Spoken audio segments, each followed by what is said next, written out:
Nous sommes avec un des meilleurs joueurs du moment, dans le top 20, le jeune Canadien Félix Auger-Aliassime. Bonsoir. Bonsoir, enchanté. Pendant de longues semaines, voire des mois, pas d'entraînement sur les terrains, pas de compétition non plus. Qu'est-ce que ça vous a fait de retrouver le chemin des terrains de tennis? On est comment, excité comme un enfant devant des cadeaux de Noël?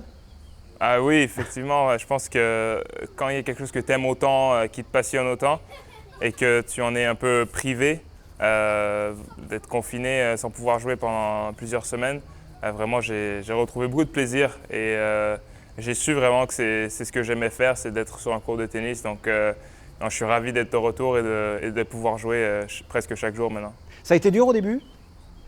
Ouais, au début, c'est un peu dur. En plus, moi, j'étais personnellement dans une bonne lancée. Je venais de faire 2 finales à l'ATP en février. Oui.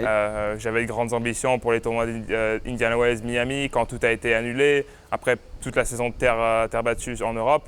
Donc, ouais, c'était dur d'accepter de rester à la maison. Comment vous sentez-vous là aujourd'hui physiquement? Franchement, bien. J'ai eu un petit souci à la cheville durant mon entraînement il y a quelques semaines. Mais depuis mon retour sur le court, après mes vacances, vraiment tout se passe très bien.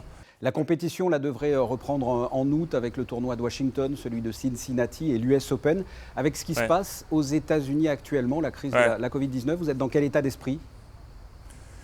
Un peu en attente, un peu ouvert à ce qui va se faire. C'est sûr que les tournois ont l'air de dire qui vont aller de l'avant et maintenir les tournois avec une espèce de bulle pour les joueurs entre l'hôtel et le site du tournoi. Donc on sera vraiment très isolé. Donc je pense que les règles sur place seront quand même assez strictes. Concrètement, ça vous fait peur? Parce qu'avec ce qui s'est passé lors de l'Adria Tour, on ne rentre pas dans la polémique, hein, mais plusieurs joueurs ont contracté la Covid, Djokovic, Dimitrov, Troicki, Coric. Ça vous fait peur?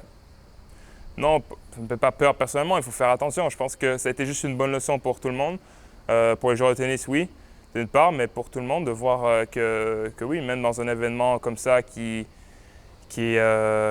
accueille des gens, mais qui a quand même des personnes de l'élite de la société qui l'ont attrapé quand même. Je pense que ça prouve à chacun d'entre nous qu'il faut continuer à faire attention, il faut se protéger, tenir à la distance. Donc moi, je l'ai vu un peu comme une bonne leçon, là, qu'il faut rester les pieds sur terre et accepter que ce n'est pas fini. Par contre, j'en ai pas nécessairement peur au quotidien, quoi.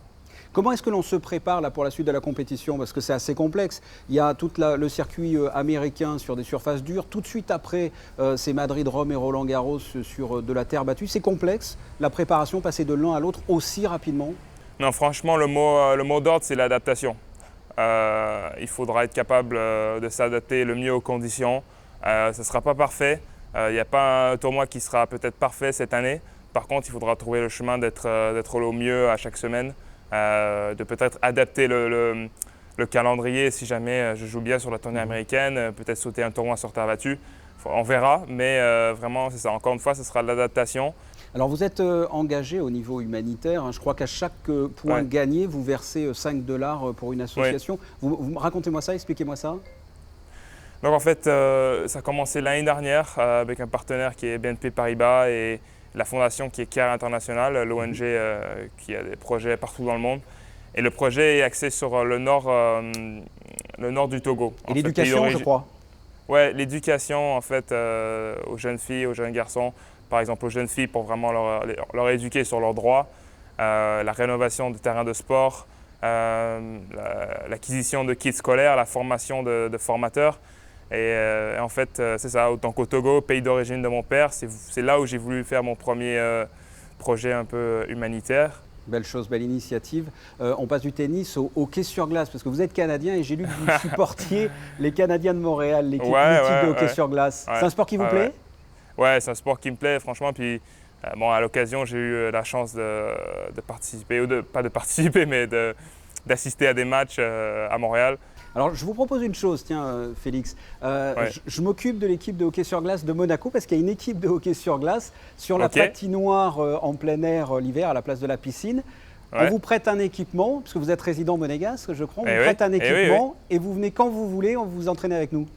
Bon, super. Ouais, non, mais je serais ravi. Franchement, je serais ravi. Voilà. Moi, je suis là souvent durant le mois de décembre pour m'entraîner ici. Une journée, on met les patins, on met l'équipement et on se fait l'entraînement. Parfait. Je veux bien. Je lâche pas l'affaire et je reviens vers vous et on s'entraîne ensemble. Ça marche. Félix Auger-Aliassime, Merci d'avoir répondu à mes questions. Merci à vous. Merci.